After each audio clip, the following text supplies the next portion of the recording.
Luna stood at the edge of desperation, heart racing, hands trembling as she turned the silver tin of peppermint candies over in her palm.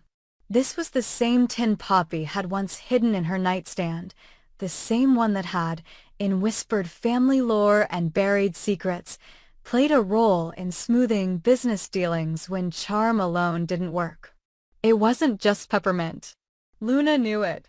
And now, faced with the mounting pressure to secure a signature from Will, a man too stubborn, too calculating, too immune to her appeal, she found herself standing in her mother's shadow, contemplating the same ethically murky tactic. She'd convinced herself it was just persuasion.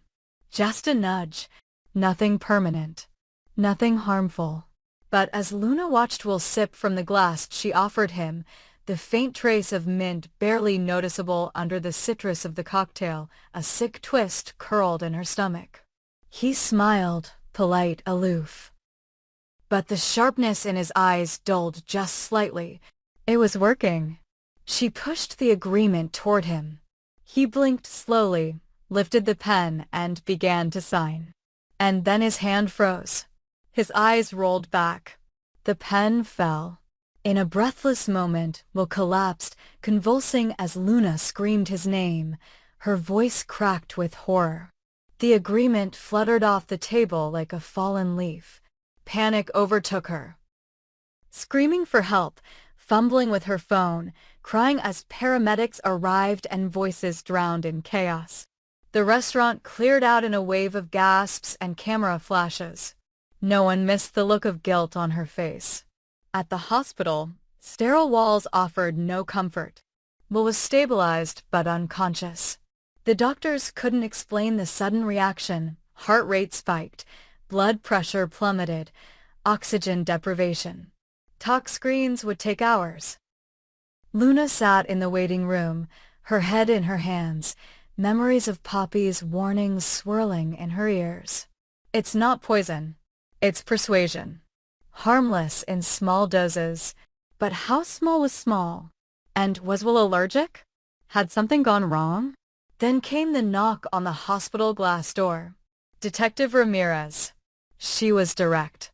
Miss Nozawa, we have questions about Mr. Spencer's collapse. Witnesses saw you hand him a drink shortly before he lost consciousness. And a substance was detected in his system that doesn't align with anything he voluntarily consumes. Luna tried to speak. Words collapsed in her mouth. I didn't mean, but there was no room for intention. Only consequences. Back at the Forrester offices, the fallout began. Steffi was livid. You gave him what? Are you out of your mind, Luna? RJ, caught between loyalty and betrayal, couldn't look her in the eye. You used a drug on him? What were you thinking? Their disappointment cut deeper than any courtroom verdict. Poppy was summoned immediately. She arrived, as always, calculated and composed. But her mask cracked when she learned Luna had accessed the old stash. I told you never to touch that. Do you even know what you gave him? Poppy admitted she'd mixed it years ago, an experimental formula, flirtatiously nicknamed Pink Whisper, designed to relax, disinhibit, blur the edges of stress and doubt. But in higher doses, it could be dangerous. It had never been tested for long-term or allergic reactions. And Luna had no idea what Will's medical history was. The press caught wind within hours. Fashion heiress linked to Spencer collapse. Designer's muse turns poisoner? The headlines were brutal. Spencer Publications ran a front-page editorial condemning the act, thinly veiled but biting. Brooke was furious. Ridge was silent, but his silence was more damning than rage. Liam exploded at Luna in the hallway of the hospital. You think a signature is worth someone's life? You could have killed him. As the investigation progressed, the DA considered charges: attempted poisoning, reckless endangerment, conspiracy. Luna was advised to get a lawyer. Poppy reached out to an old friend, a powerful but discreet criminal defense attorney who owed her a favor from years back. Still, Nothing could undo what had been done. Will remained in critical care, and the signed agreement, null and void in the face of coercion, would be used as evidence of intent. The emotional toll mounted. Luna began to unravel. She couldn't sleep, couldn't eat. She played the scene over and over in her mind, his face, the fall, the paramedics shouting. Guilt clawed at her like thorns. She didn't want to hurt anyone. She just wanted to prove herself, to show she could close a deal, win respect. But she had crossed a line. Then came the twist. Will woke up, groggy, disoriented, but alive. The first person he asked for? Luna. The doctors allowed a brief visit. Luna entered the room, heart in her throat. Will looked at her with a mixture of confusion and suspicion. What did you give me? She broke down. I didn't mean to hurt you. I thought it would help. I needed you to sign it. I didn't think it would. His voice cut like ice. You drugged me. Luna begged for forgiveness, explaining the history, the pressure, the desperation. Will listened silently, then said, if you'd just asked, I might have signed it anyway. His words haunted her. They were worse than anger. They were a mirror of everything she'd become in that moment, someone who didn't trust her own voice to carry the deal. Outside the hospital, reporters swarmed. Paparazzi followed Luna everywhere. Every look, every tear, every stumble, captured, magnified, and judged. Forrester Creations held emergency meetings. Steffi considered firing Luna outright. Brooke pushed for it. RJ fought back, defending her, saying she was manipulated, that it was a mistake. But public image was bleeding. Poppy, meanwhile, began her own campaign. She contacted labs, framed the drug as an herbal compound gone wrong, pushed for the narrative that Luna was inexperienced, not malicious. She leveraged every old contact she had to slow the legal process, to soften the public blow. But even she couldn't escape the whispers. The sins of the mother resurfaced. People remembered. The old rumors flared up again. Then came the legal reckoning. Luna was arraigned. The DA dropped the attempted murder charge, but pursued aggravated assault with intent to incapacitate, a felony. She was released on bail. The trial was set for 3 months later. The fashion world paused. Would Luna survive this? Would Forrester keep her? Would RJ stand by her? Behind closed doors, Poppy and Ridge had a tense meeting. She asked him to intervene, to talk to the DA, to help her daughter. Ridge refused. I protected you once. I won't protect this. The lines were drawn. Luna, facing jail time, began to fight for her own redemption. She submitted to psychiatric evaluations. She did community service. She recorded a public apology, raw and unfiltered, in which she admitted guilt, renounced shortcuts, and warned others not to follow her path. Some sympathized. Others remained hostile. Meanwhile, Will began to shift. The near-death experience shook him. He reassessed his alliances. His lawyers urged him to press charges further. But Will, ever calculating, saw a new path. He told Luna privately that he would testify, but if she gave up the deal entirely, withdrew all claims, and left the Forrester circle, he'd go easy. No more favors.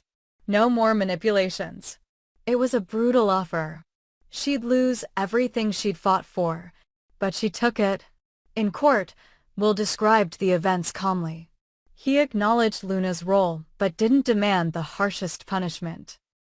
The judge, weighing public interest, image, and the plea, sentenced Luna to probation, counseling, and a restraining order preventing any future business engagement with Will Spencer. It was over. But it was never over. Luna left the courthouse not in victory, but in exile. Her reputation scorched. Her career suspended. RJ watched her go, torn between love and disbelief. The world turned. New scandals emerged. Fashion moved on. But Luna didn't forget. Neither did Poppy. And somewhere, in a drawer locked tight, the silver tin of mints remained. Months passed. Luna had disappeared from the spotlight. She moved out of Los Angeles, quietly settling into a small coastal town north of Big Sur. No paparazzi, no boardrooms, just silence. She worked at a local boutique, far from Forrester's glitz, designing simple dresses for tourists. Her name no longer opened doors, it closed them. RJ called a few times. She ignored most of the calls. The others, she answered with short words, then longer silences. Love hadn't died, but something between them had cracked beyond repair. Back in LA, Forrester Creations tried to contain the damage. Steffi launched a new campaign, doubling down on legacy, tradition, trust, everything Luna's scandal had shaken. Brooke pushed for stronger legal oversight on all partnerships. Poppy was persona non grata. The Forresters closed ranks. No one mentioned her name, but secrets never stay buried. One morning, Poppy received a package at her condo in Beverly Hills. No return address. Inside, an envelope with photographs. Photos of a lab. Photos of a new version of the Pink Whisper compound, labeled, packaged, commercialized. Her breath caught. Someone was reproducing the formula. Someone had found the old recipe and industrialized it, and they were selling it under a new name, Whisper. Poppy's hands shook. This wasn't Luna's doing. Someone else had found her formula and weaponized it. Fully branded, discreet, dangerous. A QR code led to a private website offering subscription-based confidence enhancers for influencers, closers, and lovers. The product was being marketed as natural, mind-clarifying, and mood-aligning. The testimonials? Chilling. Several described targeted persuasion. Others hinted at hallucinations. One review even said, "I got the deal." He didn't remember saying yes. Poppy knew instantly. This was far beyond what she'd ever intended. And far more dangerous. Whoever had this formula had upgraded it and removed all ethical breaks. She tracked the domain. All leads pointed to Singapore. She made the call. "Luna, I know you don't want to hear from me," Poppy said, "but you need to. Someone's taken the formula. They're distributing it globally." Luna's voice was ice. "That's your problem." "No, it's ours. Because your name is still whispered around this product, and if someone gets hurt, again, it's going to trace back to us." Luna hung up, but she didn't sleep that night. By morning, she had packed a bag. The next chapter had begun. Luna arrived in Singapore under a false name. She wore a hat, no makeup.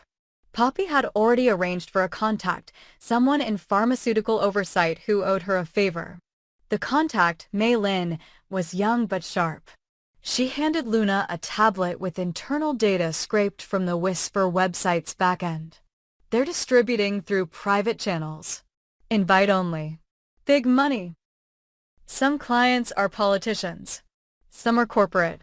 The doses are stronger than anything your mother ever made. Luna felt sick. Where are they making it? Mei Lin hesitated. That's the problem. We don't know. We traced a few shipments to Bangkok and Seoul, but the IPs are ghosted. That night, Luna walked the markets, her eyes scanning crowds for anyone familiar. She didn't know what she was looking for until she found it, a stall selling herbal capsules. Among them, a small vial marked with the same Whisper logo she saw online. She bought it. It was real. It was here. She sent a photo to Poppy. Poppy responded with a name, Elena Daxton. Luna froze. Elena was an old chemist, once hired by Poppy to test stability on early formulations. Fired after stealing compounds. Disappeared. Rumor had it she'd gone underground, selling formulas to the highest bidder. Now it looked like she was back. And she turned Poppy's formula into a global black market business.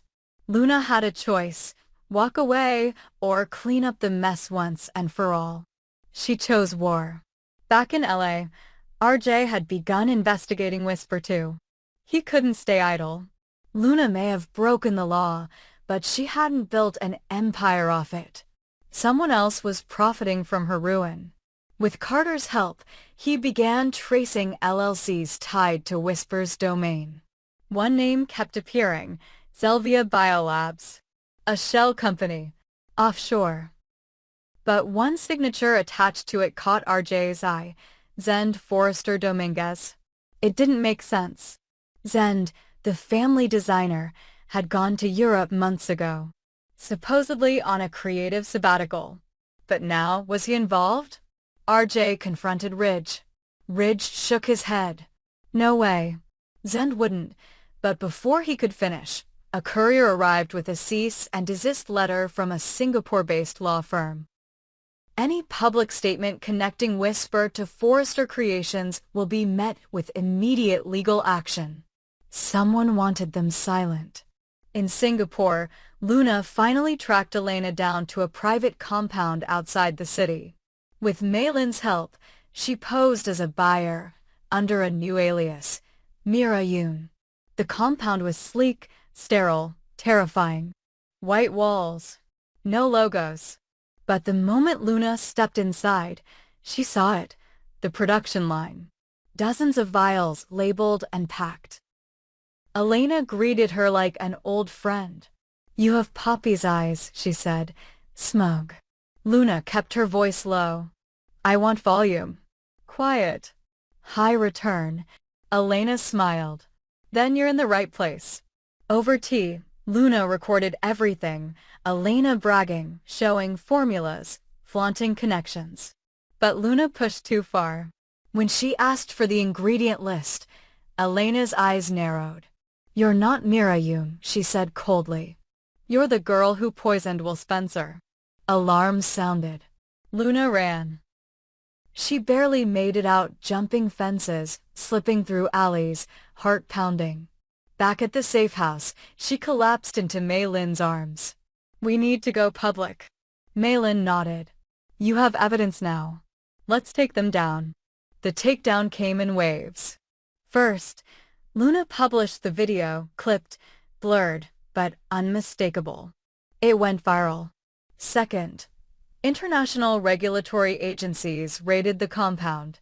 Elena disappeared, but assets were seized. Whisper's sight went dark. Third, Poppy turned herself in for questioning, admitting her role in the early versions of the compound. In doing so, she insulated Luna, taking the heat for everything pre-will. The final blow? RJ and Carter exposed Zen's stake in Zelvia. It turned out he had been manipulated, duped into signing over access to a patent he didn't understand. He was removed from Forrester immediately. The dust began to settle. Luna returned to LA, not triumphant, but resolved. She had made mistakes. But she had also stopped a global scandal. The Forresters weren't quick to forgive. But Ridge gave her one nod. RJ met her at the gate. "Are you back?" he asked. She looked out at the skyline. "No," she said. "I'm just starting over."